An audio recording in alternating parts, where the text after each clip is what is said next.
Kubera movie బానే ఉంది. ధనుష్ గారు యాక్టింగ్ అయితే చింపేశారు. అండ్ ఆయన మూవీస్ అన్నిట్లో one of the best performances అనుకోవచ్చు. అండ్ ఇంకోటి ఏంటంటే సినిమా మొత్తం చూసాక నాకు నాగార్జున గారే నెగిటివ్ అనిపించింది. ఇంటర్వ్యూస్ అన్నిట్లో శేఖర్ కమ్లా గారు నాగార్జున గారికి ఎక్స్ప్లెయిన్ చేశాను, స్టోరీ చెప్పాను, ఆయన ఒప్పుకోగానే మా టీం అందరు ఎగిరి గంతేశారు అని చెప్పారు. ఎందుకు ఏముంది ఆ క్యారెక్టర్? లాస్ట్ 5 నిమిషాలు తప్ప అసలు ఎందుకు పనికిరాని క్యారెక్టర్. సిబిఐ ఆఫీసర్ అంట, జైల్లో ఉన్నాడంట, బయటికి తీసుకొచ్చారంట. ఈయన సోల్ పర్పస్ ఏంటంటే మనీ లాండర్ చేయాలి, అంటే బ్లాక్ మనీని వైట్ మనీ చేయాలి. ఒక CBI officer, X CBI officer అసలు ఎంత నాలెడ్జ్ ఉంటుంది? మనీ లాండరింగ్ అంటే ఏం చెప్తారు తెలుసా? మనీని ఇక్కడ నుంచి ఫారెన్ కంట్రీ పంపిస్తాం, అక్కడి నుంచి మళ్ళీ ఇండియాకి వస్తుంది, వైట్ అయిపోయింది. ఏమనుకుంటున్నారు మీరు అందరూ?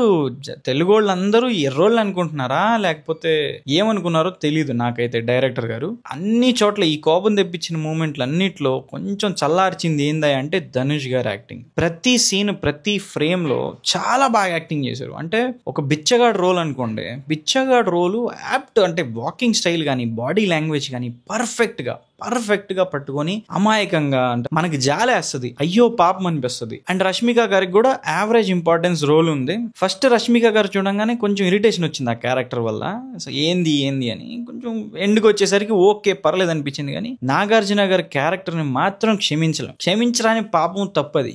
ఏంట ఎక్స్ఈవై ఆఫీసర్ అంటారు, ఇదే ఏమంటే ఏమి ఒక్క చోట కూడా అట్లీస్ట్ బుర్ర ఉపయోగించి చేసే పని ఒక్కటే కూడా లేదు. అట్లీస్ట్ బిచ్చగాడి క్యారెక్టర్లో ధనుష్ గారు బుర్ర ఉపయోగిస్తారు, కానీ సిబిఐ ఎక్స్ సిబిఐ మాత్రం బుర్ర ఉపయోగించాడు, ఎక్కడ బుర్ర ఉపయోగించడం. అండ్ స్టోరీ విషయానికి వస్తే సింపుల్ గా స్టోరీ ఏం లేదు. డబ్బు ఉండేవాడు, ఒక ప్రాజెక్ట్ కావాలి, దానికోసం లంచం ఇవ్వాలి. ఆ లంచం కోసం వీడి దగ్గర ఉండే బ్లాక్ మనీని హాఫ్ బ్లాక్ మనీ లంచం ఇవ్వాలి, హాఫ్ బ్లాక్ మనీని వైట్ మనీ చేసి లంచం ఇవ్వాలి. సో ఆ ప్రాసెస్ లోనే ఈ స్టోరీ మొత్తం నడిచిద్ది అనమాట. సినిమా డ్యూరేషన్ 3 hours ప్లస్ ఉంది. అంత అవసరం లేదు నాకు అనిపించింది, ఎందుకంటే మధ్యలో నాగార్జున గారి సీన్లు కొన్ని కట్ చేసేయచ్చు. పర్ఫెక్ట్ గా ఒక 2 hours 40 minutes లేదా 2 hours 45 minutes కి తీసుకొని వచ్చి ఉండొచ్చు. ఒక 20-25 minutes ఈజీ కట్ చేసి ఉండొచ్చు. కానీ director choose to keep it. Performances విషయానికి వస్తే ధనుష్ గారు చింపి అవతలు పడేశారు. రష్మిక గారు ఓకే, నాగార్జున గారు అయితే అసలు వద్దనిపించింది. అండ్ ఈ క్యారెక్టర్ లో నాగార్జున గారిని తప్ప ఇంకెవరిని చూడలేరంట. అది కూడా ఎందుకు అర్థం కాల. మ్యూజిక్ అండ్ సౌండ్ విషయానికి వస్తే కొన్నిసార్లు నాకు అనిపిస్తుంది డిఎస్పీ గారు అసలు ఆయన ఏమనుకుంటున్నారు, ఉన్న పేరుని కాపాడుకుందాం అనుకుంటున్నారా, పోగొట్టుకుందాం అనుకుంటున్నారా అర్థమే కావట్లేదు. ఒక పక్క తమన్ గారు రాకెట్ లాగా దూసుకెళ్ళిపోతుంటే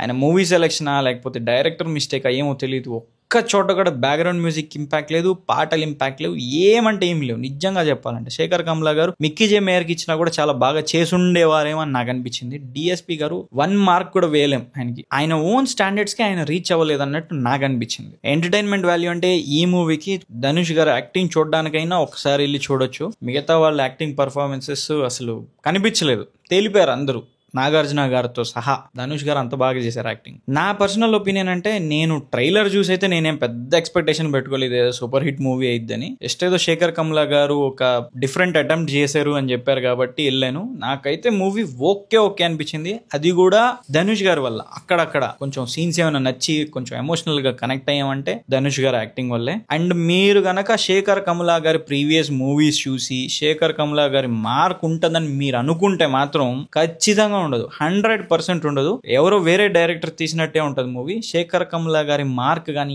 ఎక్కడ ఒక్క చోట కూడా కనిపించలేదు, ఆయన టచ్ కూడా కనిపించలేదు. మరి నిజంగా ఆయనే డైరెక్ట్ చేశారా లేకపోతే ఆయన పేరు మీద వేరే వాళ్ళు డైరెక్ట్ చేశారో తెలీదు. సో ఓవరాల్ గా నాకైతే మూవీ యావరేజ్ అని అనిపించింది. ఇది ఫోక్స్ ఇవాల్టి మన వీడియో మీకు నచ్చిందని అనుకుంటున్నాను. వీడియో మీకు నచ్చితే లైక్ చేయండి, నచ్చకపోతే కామెంట్ చేయండి, సబ్స్క్రైబ్ మాత్రం ఖచ్చితంగా చేసుకోండి. Thank you.